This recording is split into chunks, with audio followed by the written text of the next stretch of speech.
은혜 받으실 하나님 말씀 요한복음 5장 1절에서 9절 말씀, 자 우리 한 목소리로 읽겠습니다. 시작.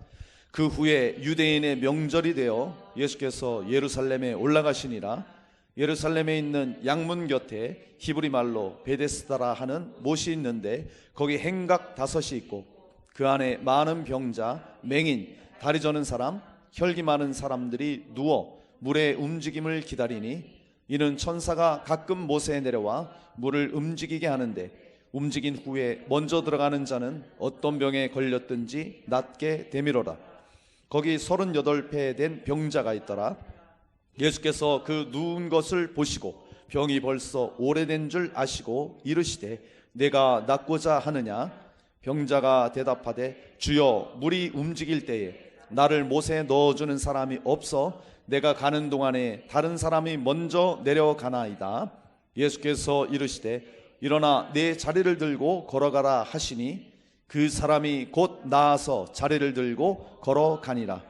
이날은 안식일이니. 아멘. 주 예수 그리스도의 은혜와 평강이 여러분 모두에게 있기를 축복합니다. 자, 오늘 제목은요, 베데스다 사건의 의미입니다. 이와 같은 제목으로 함께 은혜를 나눌 텐데요. 자, 여러분, 예수님은 권세가 있으신 우리의 주가 되십니다. 할렐루야. 예, 예수님은 능력의 주님이시고 또 우리에게 긍휼을 베풀어 주는 분이십니다. 그리고 우리를 너무나도 사랑하시는 분, 믿습니까? 우리는 이 예수님에 대한 이런 여러 가지 호칭과 또 말씀들을 많이 들어왔죠. 다 알고 있습니다.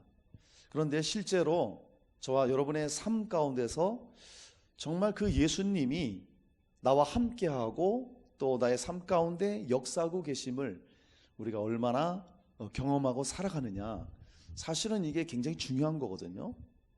우리가 성경을 아무리 많이 듣고 내가 예수에 대해서 많이 안다 해도 내 삶과 무관하다면 이건 의미가 없잖아요.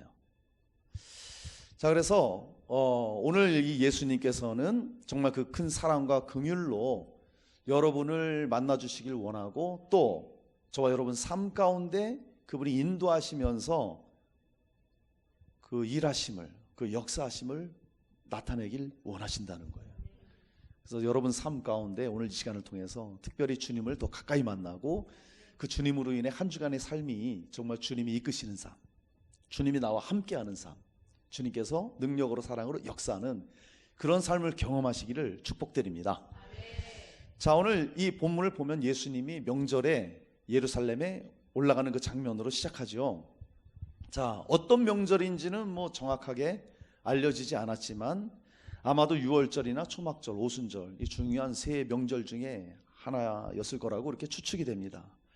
그래서 이 예수님이 이 명절에 올라가셨던 이유는 그 유대인의 명절이 되면은 반경 32km 내에 있는 모든 남자들은 필수적으로 성전으로 와야 됩니다. 다 예배를 하러 올라와야 돼요. 그러면 예수님이 수많은 사람들이 그곳에 모일 것을 알고 그들에게 예수님은 복음 전하기를 원하셨고 또 그들에게 생명의 말씀을 전해주기를 원하셨어요. 특별히 또 그날 올라오는 자들은 다 종교심이 있는 자들이죠. 또 갈급한 심령들이 있었을 테고 또 꼭 주님의 말씀을 들어야 될 그런 사람들이 많이들 있었을 거예요. 자, 이렇게 예루살렘에 그런 목적을 가지고 이제 올라가셨어요. 올라가셨는데 그 양문 곁에 베데스다라는 행각이 있어요. 근데 거기 보니까 많은 사람들이 모여 있는데 병자들이 모여 있습니다. 그 병자들이 모여 있는 가운데 예수님께서 특별히 그 38년 된 병자를 만나 주시는 내용이 오늘 저와 여러분이 읽었던 본문의 내용이에요. 그래서 오늘 이 본문을 우리가 살펴보면서 예수님이 38년 된 병자를 만났잖아요. 그걸 통해 정말 우리는 어떻게 주님을 만나며 그 속에서 우리의 삶은, 인생은 어떤 것이며 주님의 어떤 도우심이 있는지 우리가 살펴보면서 주님을 가까이 만나고 그 주님과 함께하는 귀하고 복된 시간 되시기를 주의 이름으로 축복합니다. 자, 베데스다 사건의 의미, 어떤 의미가 있을까요? 첫째, 많은 병자들이 있었다고 말씀하고 있어요. 우리 3절 말씀 함께 읽어요. 시작. 그 안에 많은 병자, 맹인, 다리 저는 사람, 혈기 마른 사람들이 누워 물의 움직임을 기다리니. 왜 안 읽으셨어요? 나도 순간 없는 줄 알았네. 자, 여러분, 이 베데스다의 이 사건이 주는 의미는 이 모든 인생은 도움을 필요로 하고 있다는 것입니다. 이걸 우리가 분명히 알아야 돼요. 자, 이 베데스다 다섯 행각에 많은 병자들이 있는데 그곳에 모여있는 그 이유가 참 흥미로워요. 그 연못에 물이 동할 때가 있습니다. 물이 막 이렇게 끓어오를 때, 그럴 때에 아무든지 먼저 내려가서 그 연못에 몸을 풍덩 담그면 자기들의 병이 낫는다는 그런 그 얘기가 있었고, 그걸 또 믿고 있었어요, 사람들이. 그런 가운데 있었습니다. 근데 거기 그 많은 환자 중에 오늘 대표하는 4명의 환자가 나와요. 맹인이 있고 또 다리 저는 사람이 있습니다. 혈기 마른 사람, 그리고 38년 된 병자가 거기 있어요. 뭐 이들의 공통점은 모든 사람의 도움의 손길이 필요한 사람들. 우린 그거를 알 수가 있죠. 자, 이 베데스다라는 이 말의 뜻이 뭐냐면요, 자비의 집이란 뜻이에요. 또 친절의 집, 은혜의 집, 이런 의미가 있습니다. 자, 그래서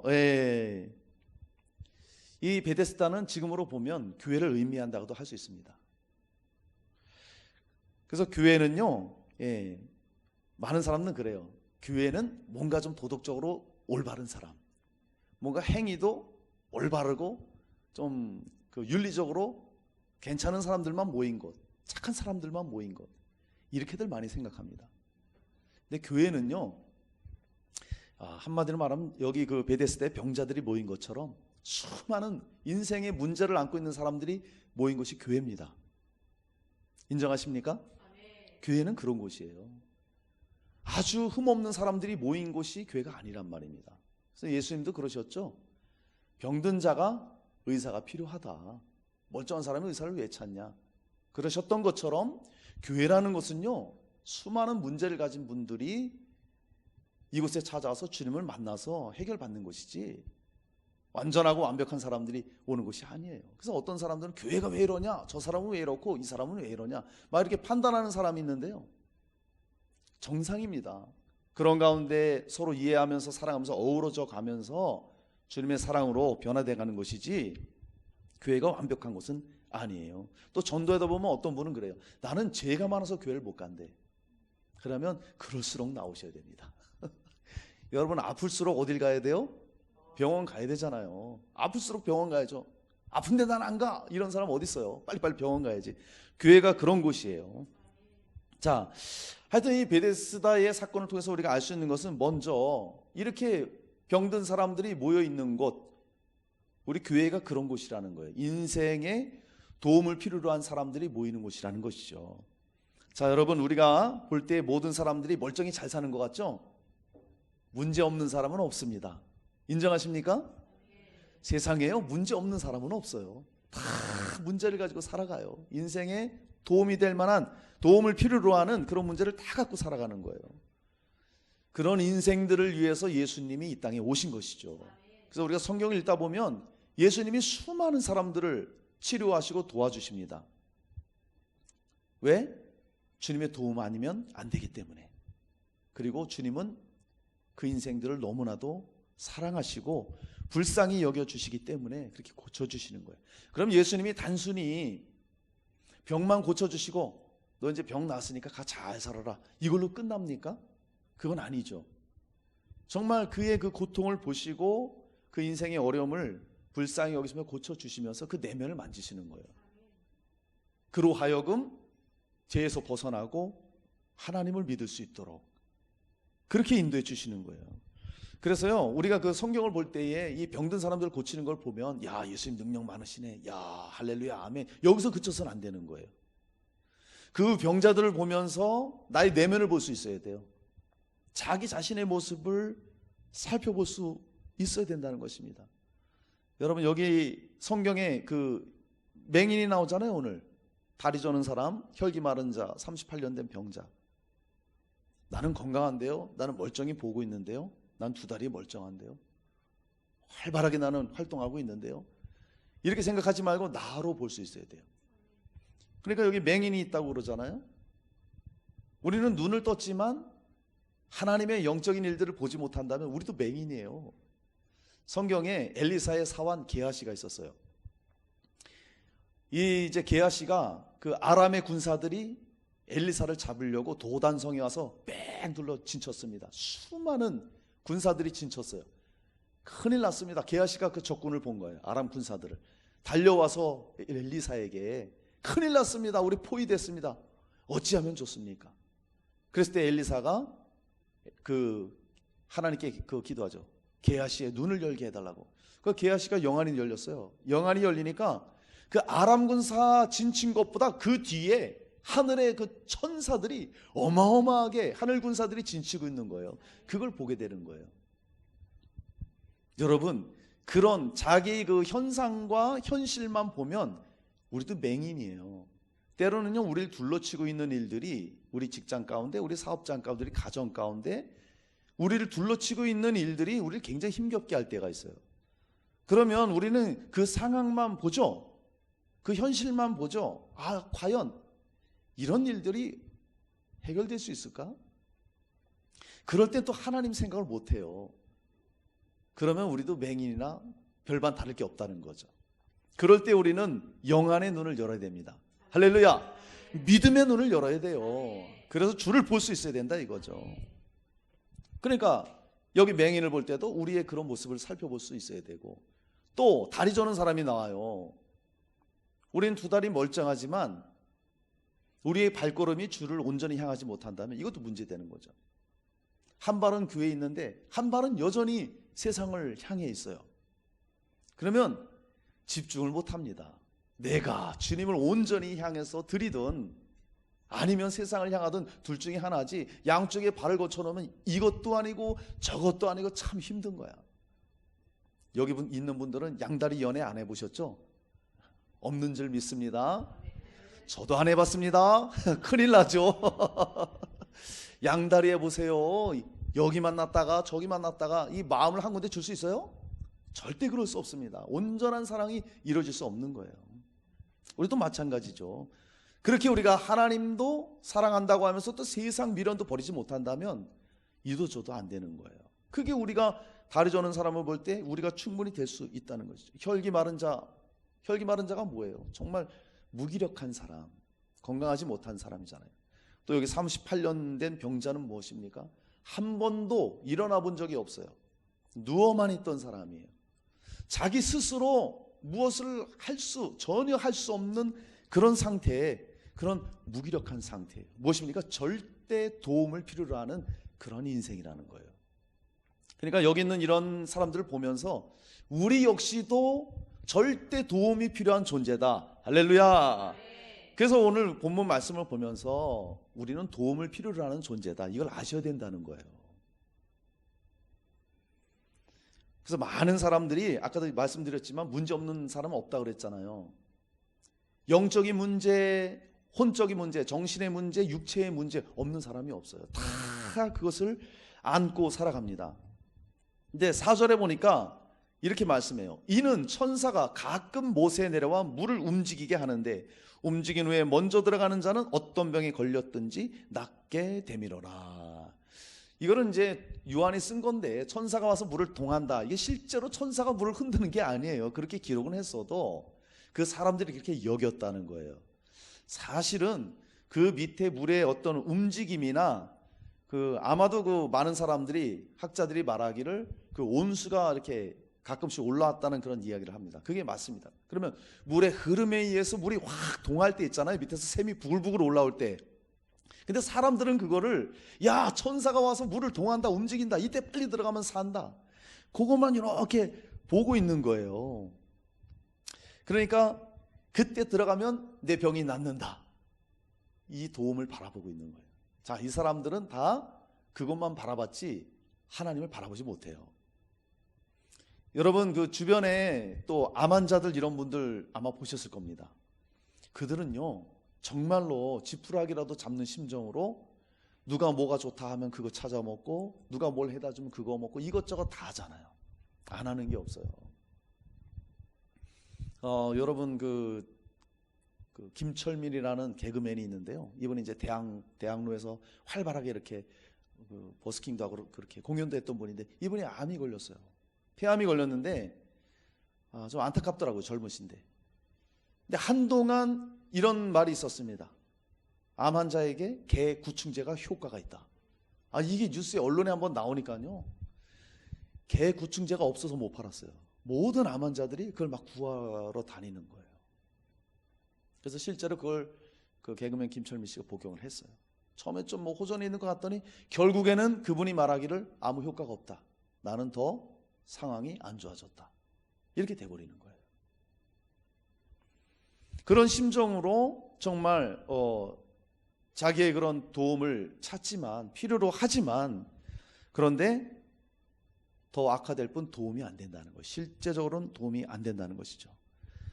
이렇게요 많은 사람들이 인생을 살아가면서 도움될 만한 것들을 항상 찾아다닙니다.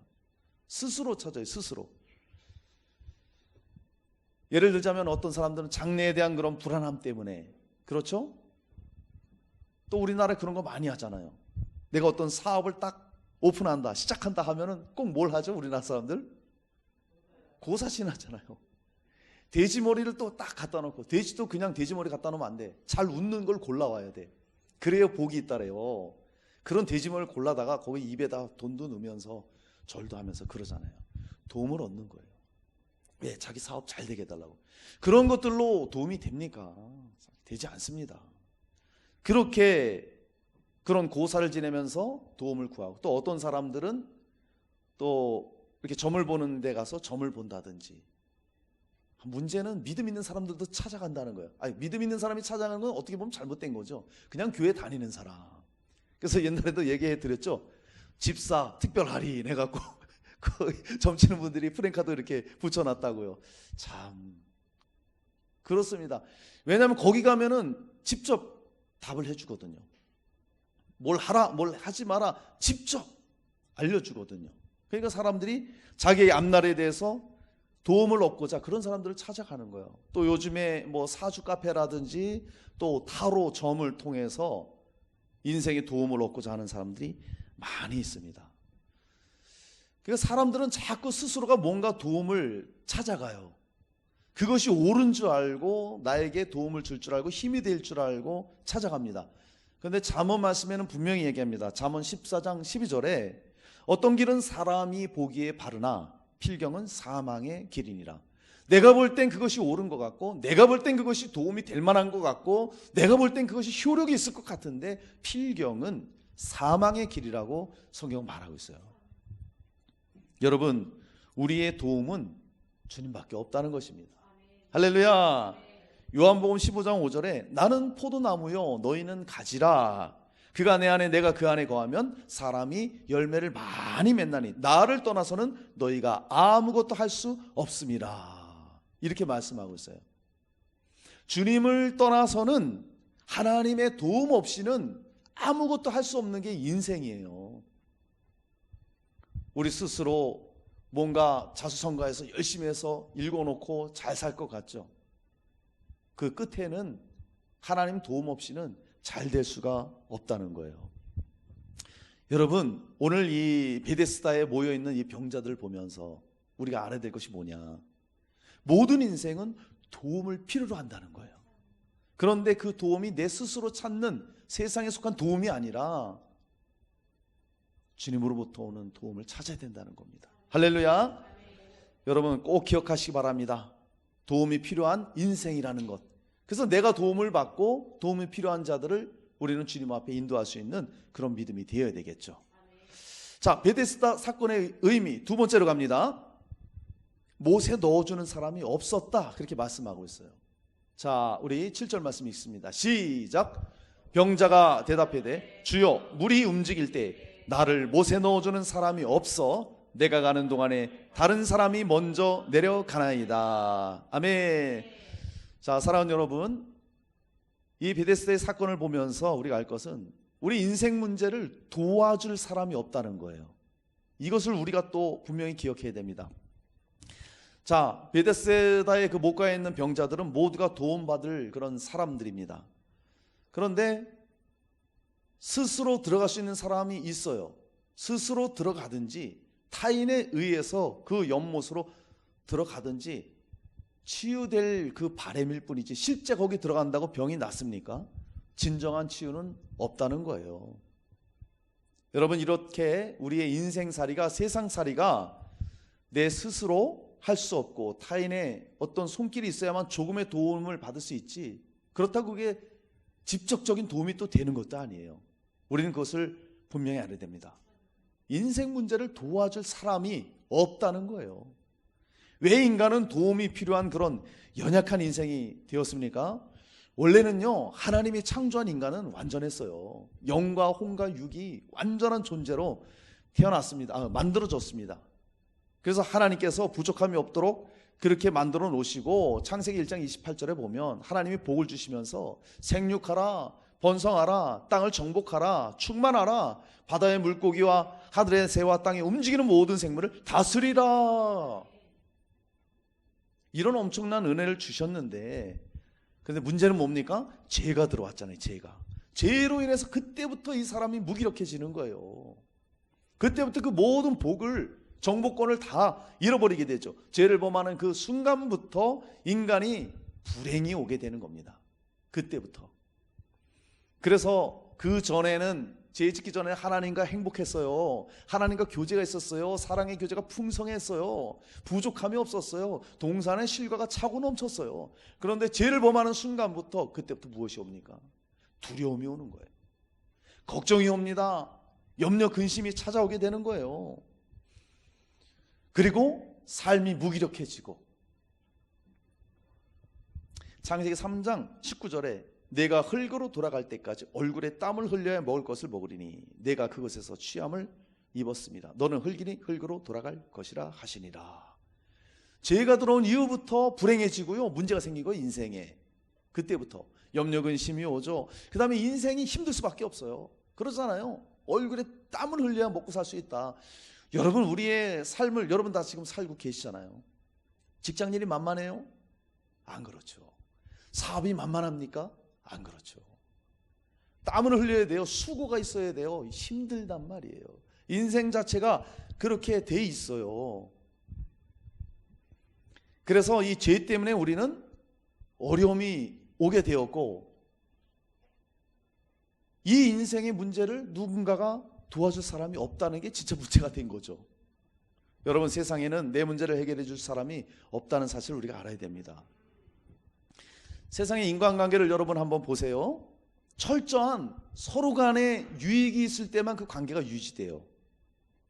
나한테 손해가 되고 유익이 없다 하면은요, 그 관계가 바로 깨져버립니다. 한 예를 들자면, 여러분 정말 그 병원에 가면 병실 간호원들 있잖아요. 간병인들.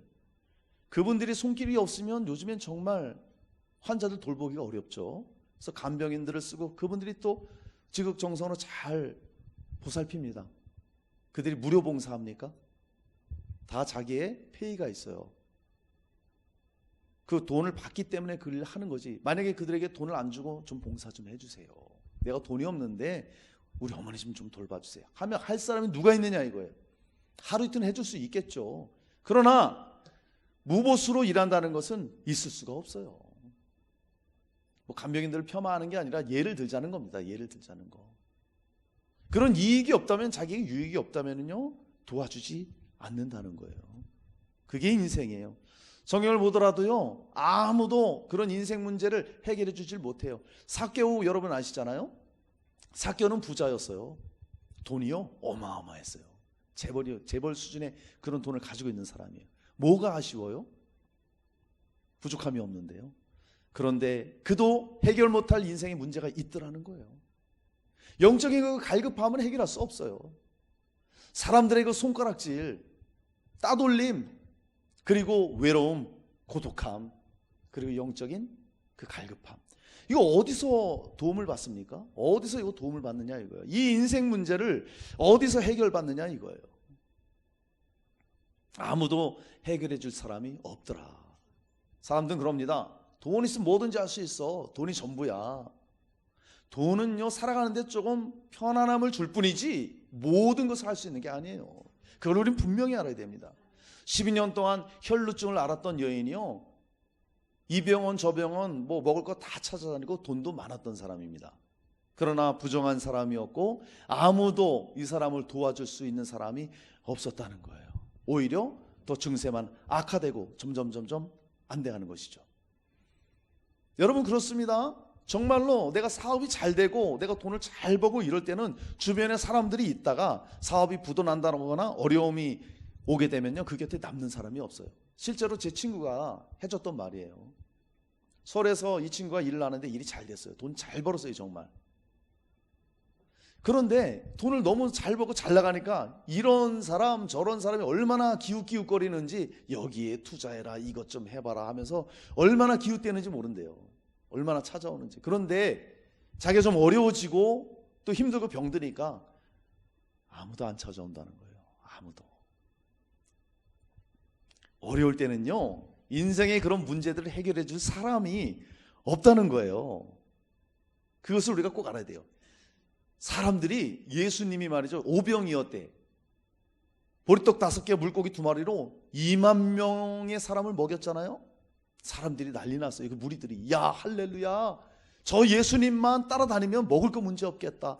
아니, 그것을 수많은 사람을 먹였는데 저분이 우리 임금이 되면 우리 먹고 사는 문제 아무 문제 없어 하고 막 따라다니는 거예요, 예수님이 외치면서. 근데 예수님이 그 무리를 향해서 내가 이제 십자가에서 죽을 것이다 이랬더니 무리가 다 떠나가는 거예요. 다 떠나가요. 이게 세상의 모습입니다. 뭔가 가지고 유익이 된다 하면 막 붙어 다니는데 자기에게 조금이라도 유익이 없다면 다 떠나버리는 거예요.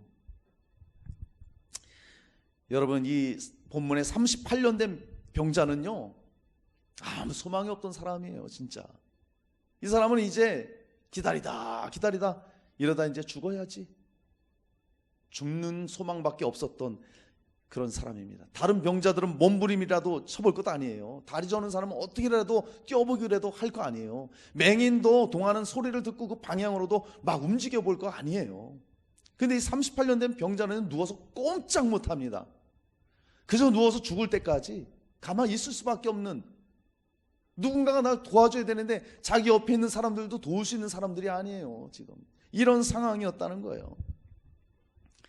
사람들이 외면하고 움직일 수도 없는 것도 너무나도 힘든데 이 38년 된 병자를 생각해 보세요. 사람들의 외면 속에 있습니다. 무관심 속에 있어요. 그렇게 살다 보면 우울해지고 무기력해지고 아무 희망도 소망도 없어지는 겁니다. 그러니까 그 사람을 진짜 힘들게 하는 게 무엇일까요? 자기 신세도 그런데 나에게는 아무도 없구나, 나에게 도움을 줄 만한 사람은 정말 아무도 없구나, 내 주변에는 아무도 나를 도와주는 사람이 없구나, 이런 생각이 들 때 그 사람이 진짜 힘들게 되는 거예요. 여러분, 가끔 뉴스를 보시면은 고독사로 이렇게 목숨을 잃는 분들이 나옵니다. 정말 저는 안타까워요. 웬만하면 우리나라가 복지가 그래도 잘 돼 있어요. 지금은 우리도 선진국에 들어갔기 때문에 복지시설이 있어서 그래도 밥은 먹을 수 있거든요. 그런데 그 고독사로 죽는 분이 있어요. 외로운 거예요. 자기를 찾아오는 사람도 없는 거예요. 만날 사람도 없는 거예요. 무기력해지는 거예요. 우울해지는 거예요. 그러다가 거기서 그냥 생을 마감해 버리는 거예요. 이렇게 자기 인생 문제를 도와줄 사람들이 이 세상에는 없다는 사실을 우리는 알아야 됩니다. 이것이 인생사입니다. 세상에 많은 사람들이 그런 인생을 살고 있는 거예요. 저 여러분은 무엇인가 도움을 필요로 하고 또 도움을 받으면서 살아가야 될 그런 존재라는 사실을 우리가 알아야 됩니다. 사도행전에도 성전 미문에 앉은 안진뱅이 나오죠. 안진뱅이. 이 사람을 사람들이 들어다가 그 미문에 앉혀는 줘요. 거기까지가 도움이에요. 사람이 해줄 수 있는 도움은, 야, 너 못 걸으니까 우리가 성전 미문 앞에 앉아줄 테니까 구걸해. 거기까지만 사람들의 도움이에요. 그러니까 우리 인생의 근본 문제 있잖아요. 이것은 사람들이 우리를 도와줄 수 없다는 것입니다. 그 사람들이 그를 일으켜줘요? 걷게 할 수 있습니까? 그렇게 하지는 못한다는 거예요. 여러분, 우리의 인생의 근본 문제는 그 누구도 어떤 사람도 해결할 수 없다는 것입니다. 그게 오늘 본문의 이 베데스다에서 주는 그 의미인 거예요. 무엇입니까? 우리 인생 근본 문제를 도와줄 사람이 없다는 것입니다. 자, 여러분 꼭 기억하세요. 모든 사람은 도움을 필요로 합니다. 아멘. 그런데 문제는 뭐예요? 인생 문제를 도와줄 사람이 없다는 겁니다. 이제 마지막 결론 세 번째로 갑니다. 예수께서 오래된 병자를 찾아오셔요. 자, 6절 말씀 우리 읽겠습니다. 시작. 예수께서 그 누운 것을 보시고 병이 벌써 오래된 줄 아시고 이르시되 내가 낫고자 하느냐. 아멘. 자, 사랑하는 우리 엘사랑 성도님들, 오늘 이 본문 말씀을 보면서 우리가 알아야 될 것은요, 예수님께서 필요를 채우시고 우리를 도와주신다는 것입니다. 할렐루야. 여러분, 세상의 어떤 도움을 기대하지 마세요. 세상 것들을 바라지도 마세요. 우리의 진정한 도움은요, 예수님이십니다. 할렐루야. 자, 여기 보면 예수님께서 누운 것을 보시고 이렇게 말합니다. 자, 예수님은요, 모든 사람들의 그 어려운 형편과 처지를요 그냥 지나쳐 가시는 분이 아니세요. 누운 것을 보셨다고 지금 말하고 있지 않습니까? 여러분의 지금 형편과 처지가 어떻습니까? 그런데요, 예수님은요 다 보고 계셔요. 할렐루야. 다 보고 계시는 거예요. 주님은요 그거 간과치 않으시는 거예요. 누워있는 이 38년 된 환자를 봅니다. 그러면서 병이 벌써 오래된 줄 아시고 보실 뿐만이 아니라 아신다는 거예요. 병으로 누워있는 그의 그 고단한 삶들, 그의 외로움과 고독과 그의 모든 힘듦을 주님은 이미 알고 계셔요. 그것처럼 여러분에게 있는 그 어떤 어려운 문제라든지 해결되지 못하는 어떤 문제, 주님은 보고 계시고 알고 계신다는 거예요. 믿습니까?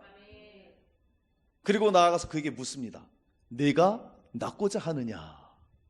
그렇게 그 38년 된 병자에게 묻지 않습니까? 이건 뭐예요? 그 어려운 형편 처지 내가 다 알아. 내가 지금 네가 누워있고 고통당하는 거 다 알아. 내가 너를 고쳐주길 원한다. 할렐루야. 그렇게 말씀하시는 거예요. 여러분, 주님은요 우리의 도움이 되십니다. 아멘이십니까? 우리가 아까도 찬양했잖아요. 눈을 들어 산을 보니 도움 어디서 오나. 천지 지은 주 하나님 나를 지켜주시네. 진짜 도움은요 우리 하나님께로부터 오는 거예요. 이사야서 41장 10절에 두려워하지 말라. 내가 너와 함께함이라. 놀라지 말라. 나는 내 하나님이 됨이라. 내가 너를 굳세게 하리라. 참으로 너를 도와주리라. 참으로 나의 의로운 손으로 너를 붙들리라. 할렐루야. 예수님이 저와 여러분의 모든 상황을 아시고 아픔을 아시고 도와주기를 원하십니다. 할렐루야.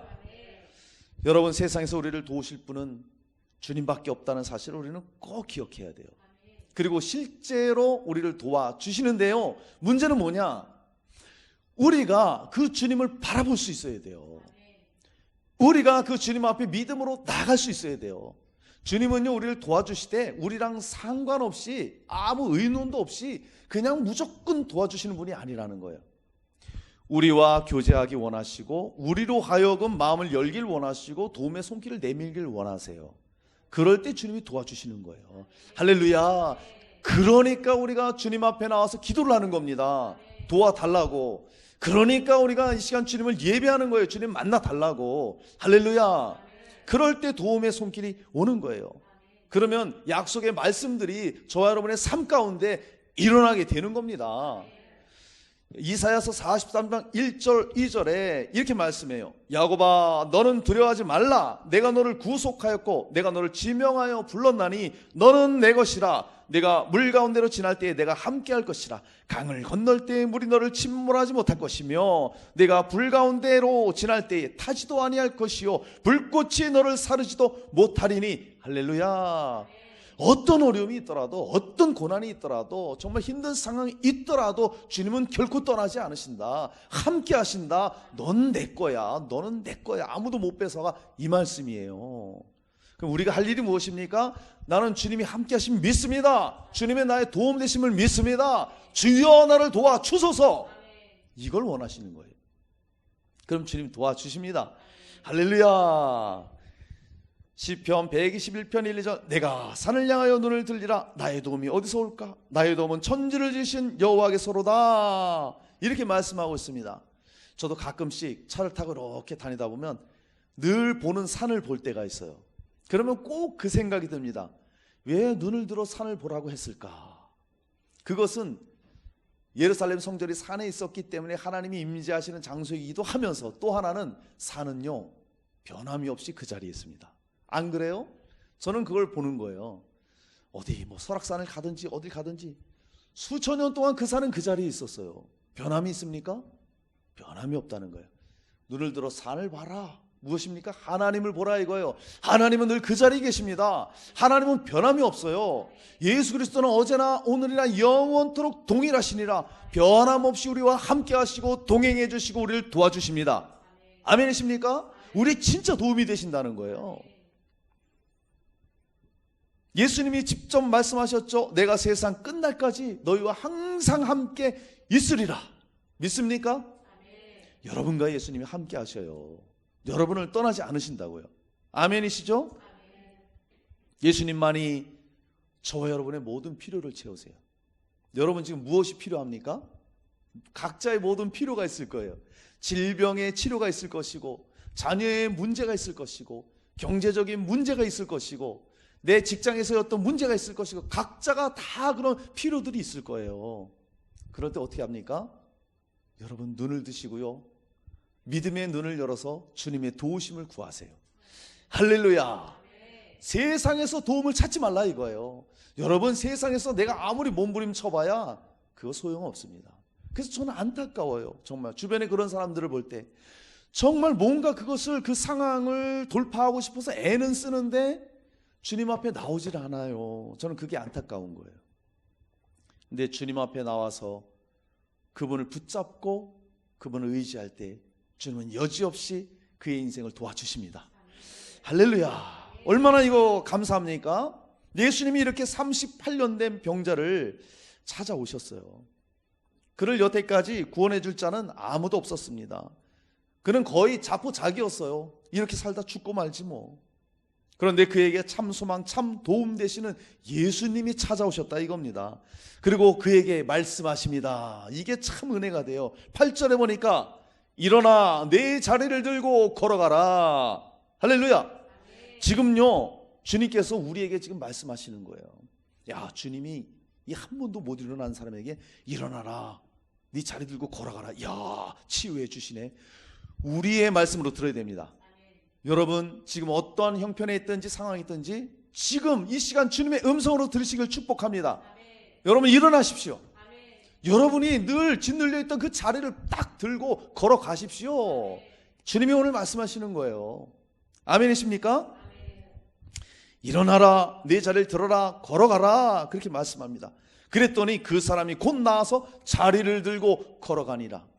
38년간 꼼짝도 못했던 사람이 주님이 찾아오시고 내가 너를 알고 있어, 내가 네 고통을 알고 있어, 너 낫기를 원하느냐? 내가 도와줄게. 그렇게 말하는 거예요. 그리고 말씀하십니다. 일어나 네 자리를 들고 걸어가. 할렐루야. 그러니까 이 사람이 벌떡 일어나서 자리를 들고 걸어가는 거예요. 일어나는 역사가 있었다는 것입니다.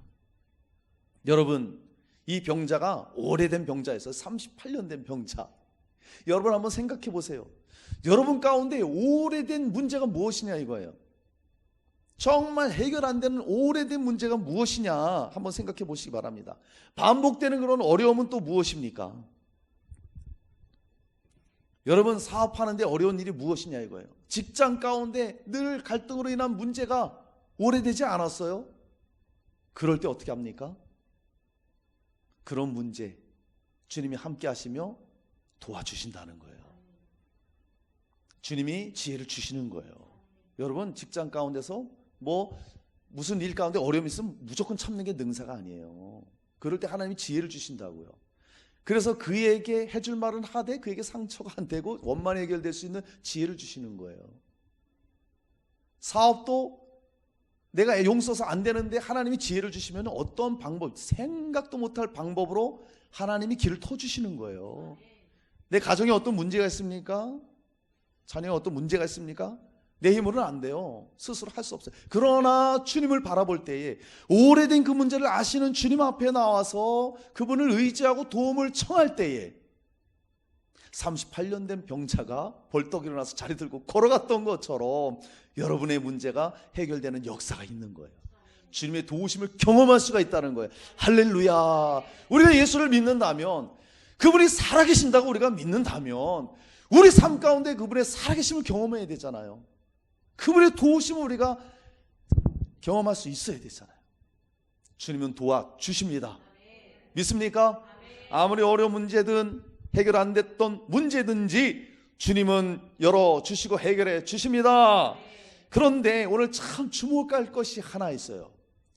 이 9절 말씀의 마지막에 보면 이렇게 말합니다. 이날은 안식일이니. 할렐루야. 이게 왜 중요하냐? 이 당시의 안식일은 지금의 어떤 날입니까? 주일이에요, 주일. 그러니까 이 38년 된 병자가 예수 그리스도께로부터 도움을 받은 그날이 안식일, 곧 지금으로 말하면 주일이었다는 사실이에요. 여러분, 주일이 이렇게 중요한 거예요. 주일 성수하는 것이. 이 날 자체, 사람들이 말하는 일요일, 이 날 자체가 중요한 게 아니라 주일은 우리 주님께서 부활하신 날입니다. 할렐루야. 사망 권세를 깨치고 부활하신 날이에요. 그래서 우리가 그 날에 모여서 그 주님만 높이며 그 주님을 찬양하며 그 주님을 예배하는 거예요. 그 주님을 온전히 의지하면서 그분을 만나는 날이 주일입니다. 주일. 그러니까 이 주일에 나올 때에 그 하나님의 말씀을 우리가 듣게 되는 것이고, 그분이 우리를 만나 주시는 것이고, 우리 어려운 문제를 그분이 보시고 터치해 주시는 거예요. 그래서 문제가 해결되는 역사가 주일에 많이 일어나는 겁니다. 지금 오늘 주일 모든 믿는 사람들은 다 지금 이 시간에 다 각자의 교회에서 예배를 드리고 있습니다. 수많은 문제들, 어려운 문제들, 수많은 인생고를 가지고 지금 나와서 주님께 아뢰고 있고 그 주님을 만나는 거예요. 주님이 해결해 주십니다. 할렐루야.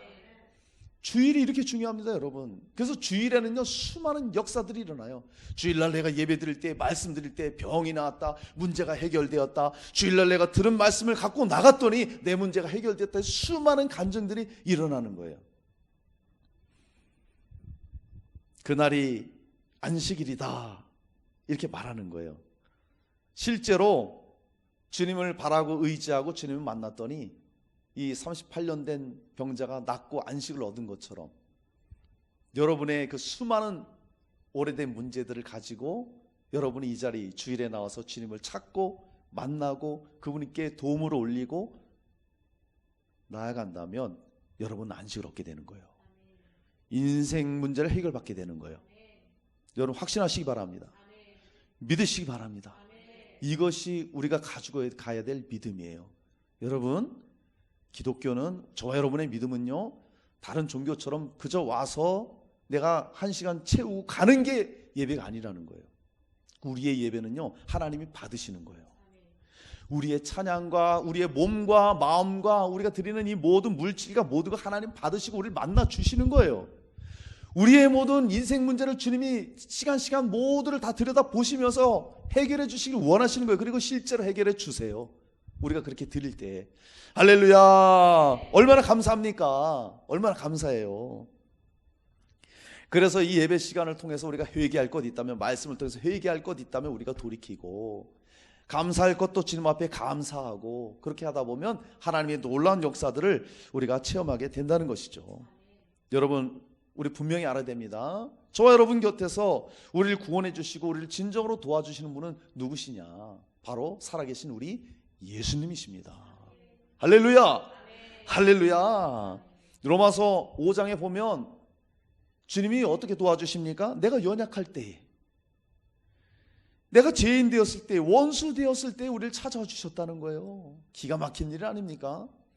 아니, 어느 세상에 누가 연약한 사람을, 원수된 사람을 찾아와서 도와줍니까? 근데 주님은요, 우리가 죄인 되고 연약할 때, 하나님을 모를 때, 주님과 원수 되었을 때 우리를 찾아와 주셨다는 거예요. 그렇게 해서 우리를 도와주십니다. 할렐루야. 우리를 그토록 사랑해 주시는 거예요. 그러니까 저와 여러분이 할 일이 무엇입니까? 그 주님을 신뢰하는 거예요. 나의 도움이 되시는 그 주님만을 내가 꼭 붙들고 그 주님 앞에 모든 것 아뢰고요, 신뢰하면서 나가는 것입니다. 그럴 때에 예수님이 모든 필요를 채우시고 우리의 진짜 도움이 되시는 거예요.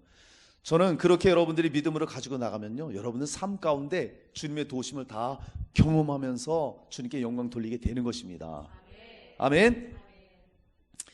로마서 8장 38절 39절, 그렇게 주님을 바라고 나가는 인생들에게 이렇게 말합니다. 내가 확신하노니 사망이나 생명이나 천사들이나 권세자들이나 현재이나 장래이나 능력이나 높음이나 기품이나 다른 어떤 피조물이라도 우리를 우리 주 예수 안에 있는 하나님의 사랑에서 끊을 수 없으리라.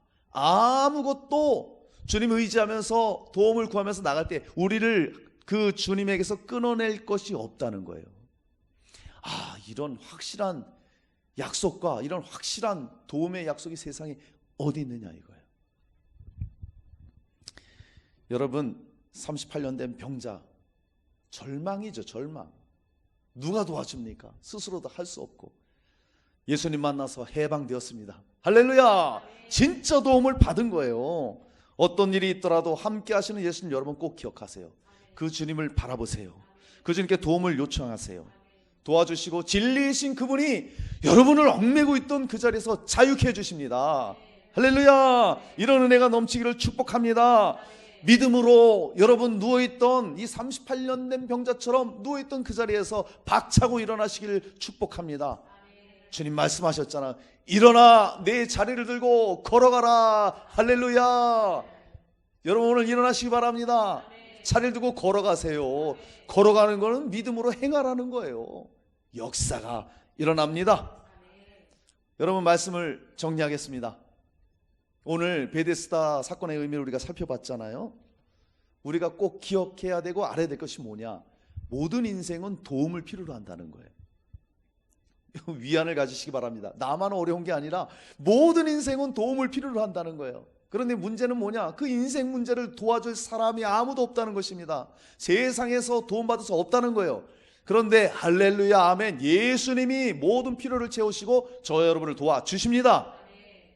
그 도움을 여러분 삶 가운데 경험하시기를. 그래서 일어나 자리 들고 걸어라, 이 놀라운 은혜의 역사가 여러분들의 삶 가운데, 직장 가운데, 사업장 가운데, 자녀들 가운데 이루어지기를 축복합니다.